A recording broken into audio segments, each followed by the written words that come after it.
गौतम बुद्ध की एक प्रचलित कथा के अनुसार एक दिन सुबह सुबह सभी शिष्य बुद्ध के प्रवचन सुनने के लिए एक साथ बैठे हुए थे।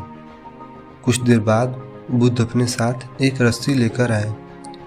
तथागत के हाथ में रस्सी देखकर सभी शिष्यों को हैरानी हुई। बुद्ध अपने आसन पर बैठे और उन्होंने रस्सी में एक के बाद एक 3 गांठ बांध दी। इसके बाद उन्होंने शिष्यों से पूछा कि क्या ये वही रस्सी है जो गांठ बांधने से पहले थी? इस प्रश्न के जवाब में एक शिष्य ने कहा कि तथागत, इसका उत्तर थोड़ा मुश्किल है। ये हमारे देखने के तरीके पर निर्भर करता है। एक तरह से तो रस्सी वही है, इसमें कोई बदलाव नहीं है। एक अन्य शिष्य ने कहा कि अब इनमें 3 गांठें लगी हुई हैं जो कि पहले रस्सी में नहीं थी।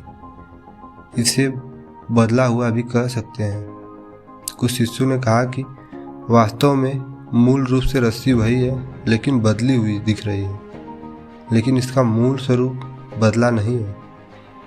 शिष्यों की बातों को सुनकर बुद्ध ने कहा कि आप सभी सही बोल रहे हैं। अब मैं इन तीनों गांठों को खोल देता हूँ। ये बोलकर बुद्ध रस्सी के दोनों सिरों को खींचने लगे।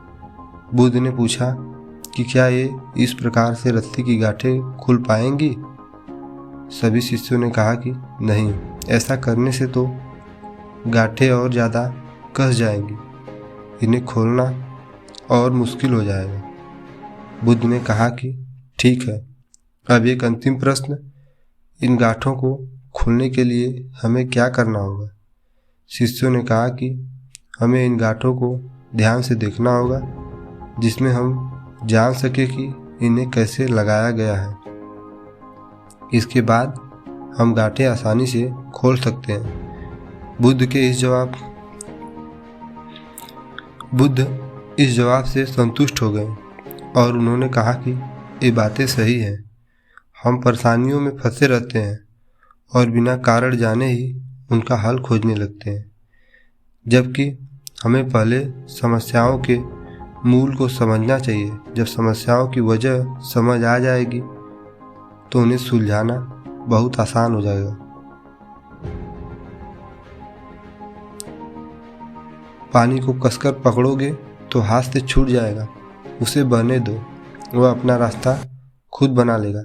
कभी कभी जब परिस्थितियां समझ में ना आए तो जीवन में जो घटित हो रहा है उसे शांत भाव से तटस्थ होकर बस देखना चाहिए।